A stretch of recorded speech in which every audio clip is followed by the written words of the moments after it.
하나님께서 사람을 만드셨을 때 그 사람에게는 죽음이 원래 없었어요.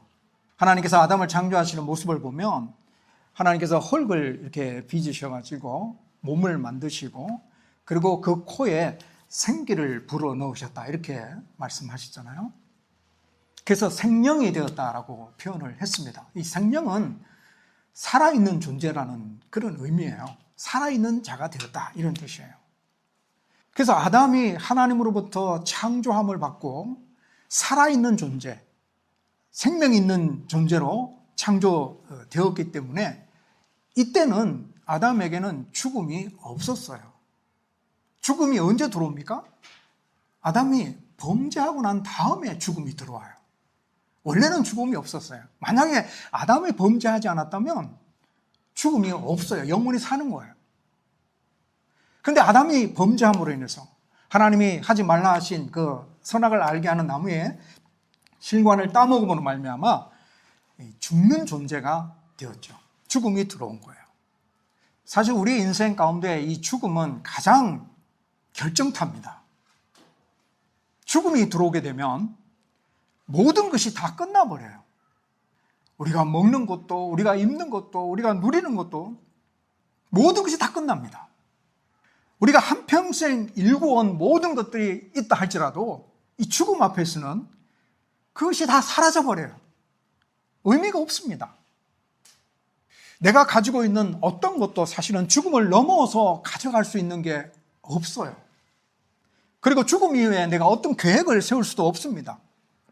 우리가 이 세상을 살 때는 성공한 사람, 실패한 사람 이렇게 차등을 나누어서 생각을 하게 되지만 그러나 죽음 앞에서는 모든 사람이 다 동일합니다.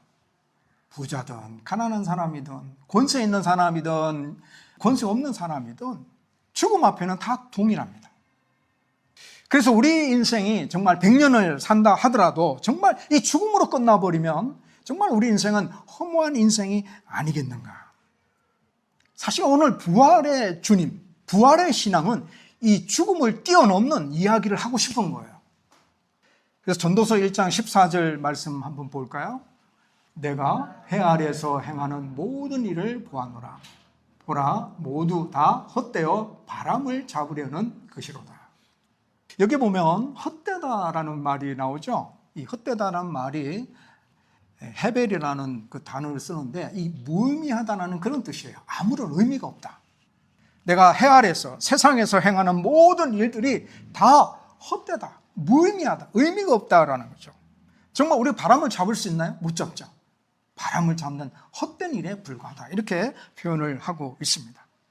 그래서 세상 사람들은 이 허무한 이 죽음 앞에서 우리가 허무하게 살지 않기 위해서 허물을 떨쳐버리기 위해서 이 죽음을 이겨보려고 다른 일에 몰두하는 그런 경향이 없지 않아 있어요. 그래서 살아있는 이 순간만큼은 살아있으니까 우리가 즐기면서 사는 인생, 이것이 의미 있는 인생이 아니겠느냐. 즐기면서 살자. 죽으면 다 끝나는데 살아있을 동안에 우리가 즐기면서 살아야 되겠다라고 이야기하면서 이 즐기면서 사는 인생, 그걸 주장하는 자들이 바로 이 쾌락주의자들입니다. 이 쾌락에 매달리 보면 정말 즐겁습니까? 근데 쾌락의 끝을 달려가 보면 사실 그 쾌락의 끝에도 여전히 허무가 기다리고 있습니다.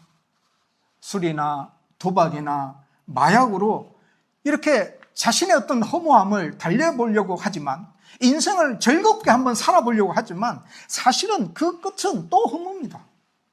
그래서 우리 인생에 이 허무함을 뛰어넘을 수 있는 가장 중요한 부분이 뭐냐면 이 죽음의 문제를 해결하지 않고서는 우리 인생의 허무함을 극복할 수 없다라는 사실을 발견하게 돼요.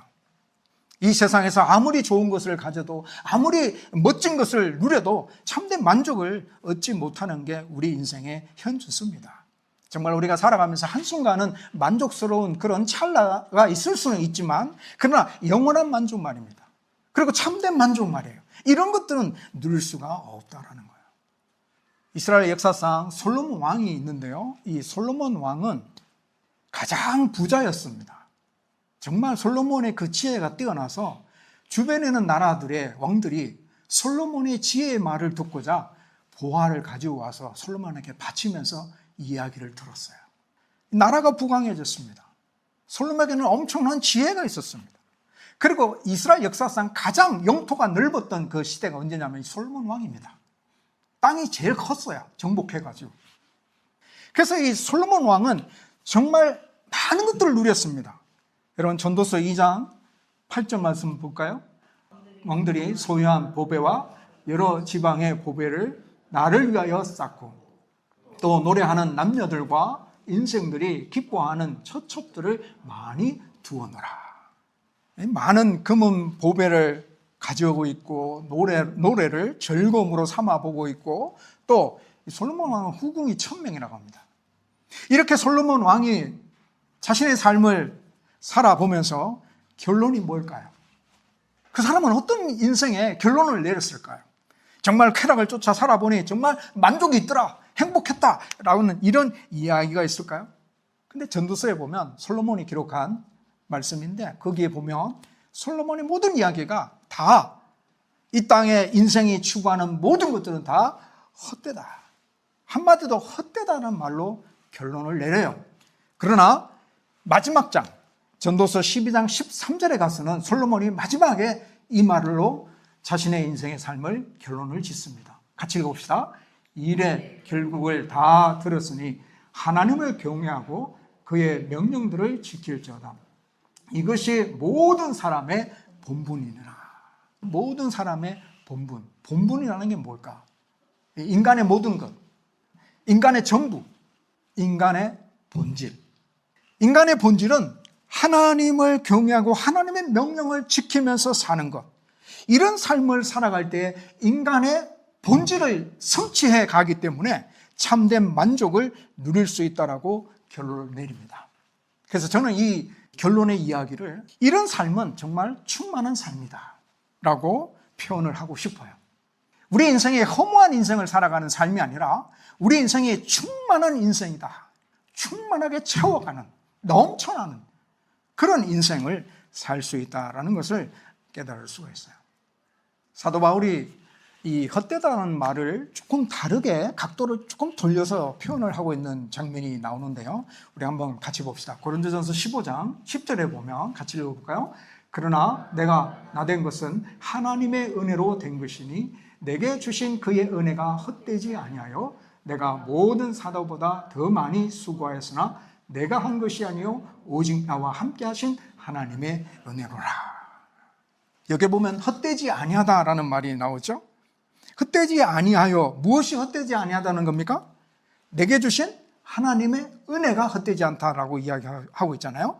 그래서 하나님께서 주신 그 은혜를 이 바울이 받았는데 그것이 헛되지 않다는 거죠. 그래서 그 하나님 주신 그 은혜를 받았음으로 인해서 바울이 어떤 결과를 가져오게 되었다라고 말합니까? 내가 나된 것. 바울이 지금 바울이 된 것. 이것이 하나님의 은혜다라고 표현을 하고 있는 거예요. 그러니까 바울이 과거에 예수 그리스도를 만나기 전에는 교회를 열심히 핍박하고 앞장서는 그런 일들을 했어요. 그래서 다메섹 도상에서 부활하신 예수님을 만난 이후에는 그의 삶이 바뀌게 되었다라는 것을 말하고 있는 거예요. 부활하신 예수님께서 나 같은 죄인을 만나 주셨기 때문에 종교적인 열심으로 헛된 인생을 살아가는 그 삶을 멈출 수 있었다라는 거예요. 부활하신 예수님께서 찾아와 주셔서 진리를 말씀해 주셨기 때문에 참된 진리를 붙잡고 걸어갈 수 있는 인생의 삶을 살게 되었다. 내가 나된 것은 하나님의 은혜였다. 그러니까 바울이 지금 내가 나된 것은 하나님 주신 은혜 때문인데 그 은혜가 구체적으로 뭐냐면 다메섹 도상에서 부활하신 예수님을 만난 사건을 이야기하고 있는 거예요. 내가 예수 그리스도를 만나지 않았다면 내가 나된 것은 있을 수가 없는 일이다라는 이야기를 하는 거예요. 내가 부활하신 주님을 만났기 때문에 험한 인생을 사는 자가 아니라 정말 충만한 인생을 사는 자가 되었다라고 이야기를 해요. 왜 이런 변화가 일어납니까? 요한복음 11장에 봐요. 같이 읽어봅시다. 예수께서 이르시되 나는 부활이요 생명이니 나를 믿는 자는 죽어도 살겠고 무릇 살아서 나를 믿는 자는 영원히 죽지 아니하니 이것을 내가 믿느냐. 여기서 뭔가 달라졌죠. 예수님께서는 나는 부활이요 생명이다라고 말씀하고 있죠. 그리고 나를 믿는 자는 영원히 죽지 아니한다라고 말씀하고 있죠. 부활하신 예수님을 만나면 죽지 않습니다. 죽어도 산다고 말씀하고 있고요. 영원히 죽지 아니한다고 말씀하고 있어요. 그러니까 죽음이 우리의 모든 것을 빼앗아가 버리잖아요. 죽음이 우리의 삶의 의미를 다 망가뜨려 버리잖아요. 그런데 부활하신 예수 그리스도를 만나게 되면 죽음을 극복하게 되는 거예요. 죽음을 뛰어넘는 거예요. 그래서 우리의 인생, 우리가 살아가는 이 세상의 삶이 가치 없는 인생의 삶이 아니에요. 가치가 있어요. 왜냐하면 우리는 죽음을 뛰어넘거든요. 우리가 이 땅에서 살아가는 삶의 의미가 있는 거예요. 우리가 이 땅에서 살면서 행한 모든 의미 있는 것들을 죽음 너머로 영원한 곳으로 우리는 가져갈 수가 있어요. 그래서 우리는 이 땅에서 잘 살아야 합니다. 부활하신 주님을 만난 사람은 솔몬 왕이 말한 사람의 본분대로 살기 때문에 사람의 존재 목적이 가득 찬 충만한 인생이 되는 거예요. 그래서 우리의 인생은 텅 비어있는 인생이 아니라 하나님을 경외하고 그 말씀을 지키는 충만한 인생으로 사는 거예요. 우리가 이렇게 충만한 인생을 살 수 있는 이유는 57절에 나와요. 57절에 보면 하나님께서 우리에게 승리를 주신다라고 말씀합니다. 이게 무슨 승리예요? 어떤 승리를 말하고 있나요? 부활로 말미암아 사망의 권세를 이긴 승리를 말하고 있어요. 예수님은 십자가에 달려 다른 죄수들처럼 죽으셨어요. 로마 군병들이 예수님의 죽음을 확인했고 차가운 무덤에 장사되었습니다. 그러나 예수님은 3일 만에 부활하셨어요. 더 이상 사망에 매여 있지 않았습니다. 마태복음 28장 6절에 보면 천사가 이렇게 고백합니다. 그가 여기 계시지 않고 그가 말씀하시는 대로 살아나셨느니라. 와서 그가 누우셨던 것을 보라. 부활하신 예수님은 사망의 권세를 무너뜨리시고, 그래서 담대히 말할 수 있는 것은 55절에 보면 사망아 너의 승리가 어디 있느냐, 사망아 내가 쏘는 것이 어디 있느냐. 이제 사망에 우리를 승리할 수 없다고 말씀하고 있죠. 사망에 쏘는 것이 이제는 사라졌다라고 말씀하고 있어요. 사망이 쏘는 것은 뭐냐면 죄예요. 죄. 사망은 죄를 사용해서 사람들로 하여금 사망에 이르게 합니다. 사망의 포로가 되게 해요. 그리고 이 죄는, 죄의 파워가 어디서 나오냐면 율법에서 나옵니다. 율법이 있기 때문에 죄가 죄인 것을 알 수 있잖아요. 하나님의 율법에는 하라, 하지 말라 두 가지로 크게 나눌 수 있는데 무엇이 죄인지를 우리가 알 수 있게 되는 거죠. 그래서 죄의 힘이 커진다는 것은 율법을 많이 어기면 죄의 힘이 커져요. 율법을 많이 어기면 죄가 쌓이는 거죠. 죄가 쌓인다는 건 죄의 파워가 커지는 것을 말하죠. 죄가 커지면 어떻게 돼요? 사망이 오게 되는 거예요. 왜냐하면 죄의 결과는 사망이기 때문에 그래요.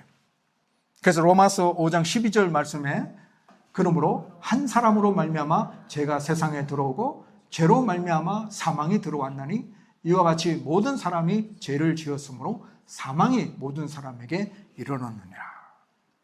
부활하신 예수님은 우리의 죄 문제를 해결해 주신 거죠. 우리가 온전히 율법을 다 지키지 못하지만 예수님께서 십자가로 율법을 완성하셨다고 말씀하는데, 로마서 10장 4절 말씀, 그리스도는 모든 믿는 자에게 의를 이루기 위하여 율법의 마침이 되시니라.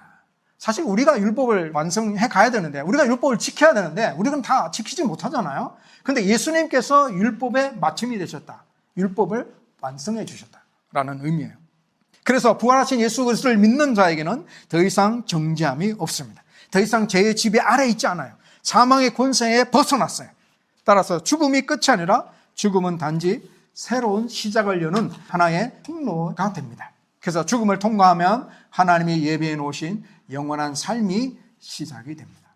그래서 부활의 신앙을 가졌다라고 말하면 천국을 바라보며 살게 됩니다. 그래서 이 세상 살아가는 삶으로 자신의 인생을 평가하지 않습니다. 이 세상보다 훨씬 더 좋은 완벽한 천국의 삶을 바라보며 살게 됩니다. 그래서 예수님께서는 천국을 바라보며 사는 자의 삶이 어떠해야 되는지 여러 가지 비유로 말씀해 주셨는데, 그 중에 딱 하나 마태복음 13장 44절 말씀을 한번 보십시다. 천국은 마치 밭에 감추인 보화와 같으니 사람이 이를 발견한 후 숨겨두고 기뻐하며 돌아가서 자기의 소유를 다 팔아 그 밭을 사느니라. 부활의 신앙은 밭에 감추어진 보화를 발견한 사람과 같습니다. 부활하신 예수 그리스도를 믿음으로 말미암아 예수님의 부활이 곧 나의 부활이 될 줄로 믿게 되죠. 부활의 소망을 알게 됩니다. 이 세상의 삶이 전부가 아니라 죽음을 통과하면 하나님의 예배해 놓으신 영원한 천국이 있음을 알게 됩니다. 이것이 바로 감추어진 보화를 발견한 사람이에요. 그 다음 부활의 신앙을 가진 사람은 어떤 행동이 있어야 됩니까? 그 다음에 자기 소유를 다 팔아야 돼요. 자기 소유를 다 팔아 그 밭을 사는 행위가 필요합니다. 부활의 신앙을 지키기 위해서 내가 감당해야 되는 것들을 감당해야 된다는 뜻이에요. 천국을 바라보며 살아가는 그 신앙을 지키기 위해서 내가 감당해야 될 부분이 있어요.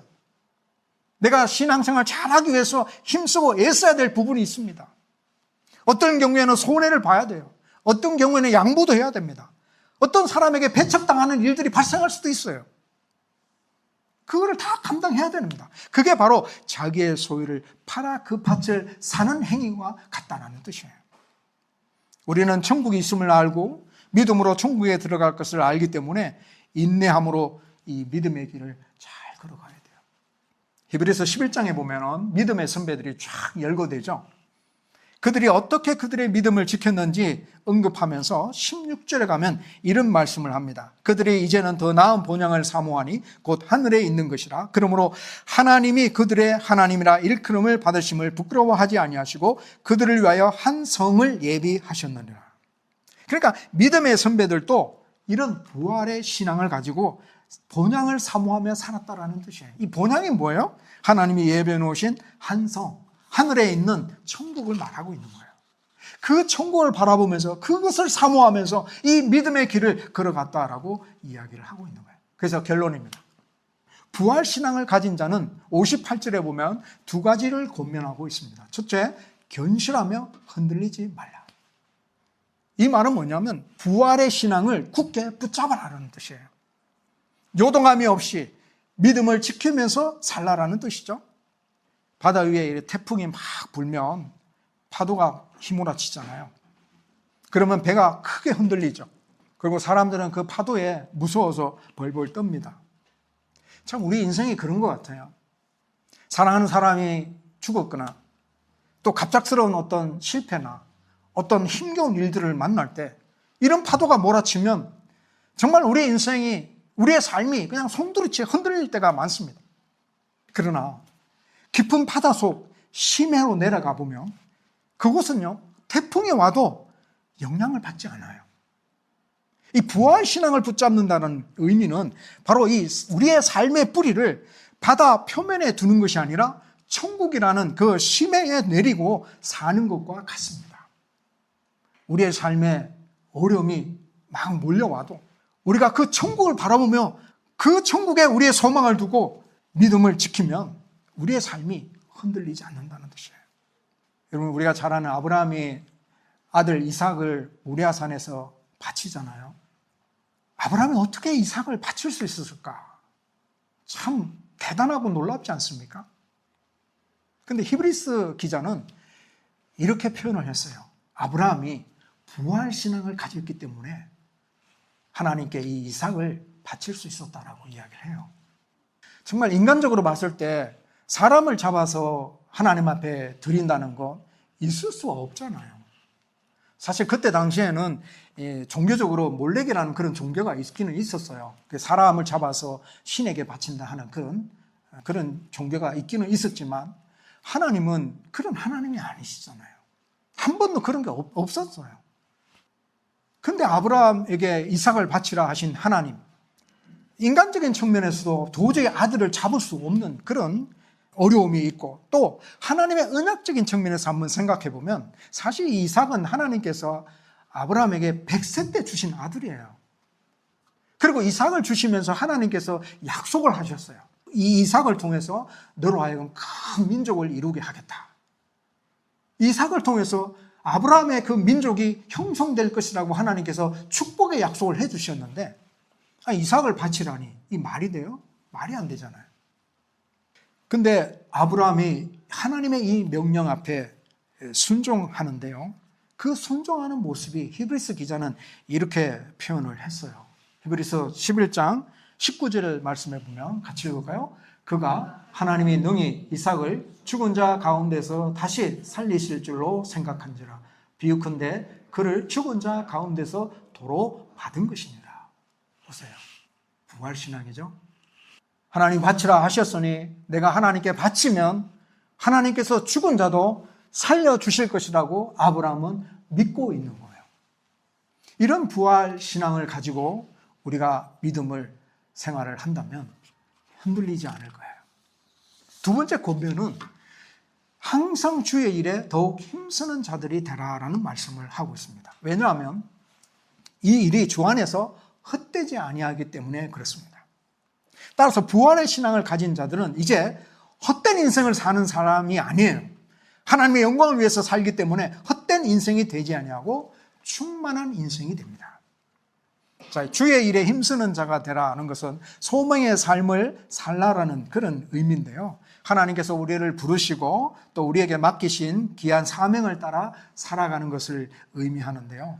아니, 목사님, 나 같은 하찮은 성도가 무슨 하나님의 소명을 받고 이렇게 사명을 받고 살아갈 수 있습니까? 라고 생각할 수 있을는지는 모르지만 여러분, 예수님께서 우리에게 이런 말씀을 해주셨어요. 너희는 세상의 뭐요? 빛이라. 너희는 세상의 뭐요? 소금이라. 이게 우리를 부르신 하나님의 부르심이에요.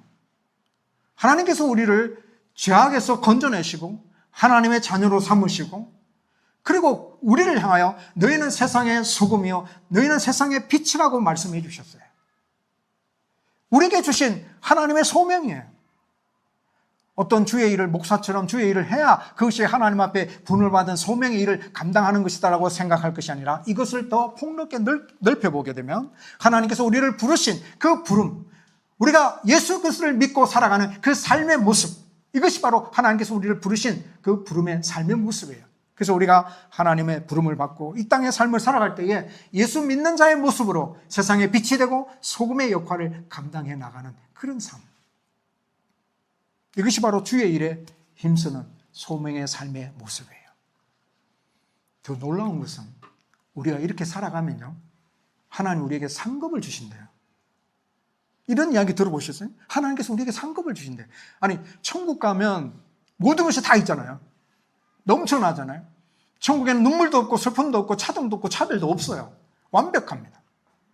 완벽한 천국에 아니, 하나님께서 우리에게 상급을 주셔? 상급은 높고 낮음이 있는데, 많고 적음이 있는데, 귀하고 천한 것이 있는데, 상급은 1등 있고 3등 있잖아요. 상급은요.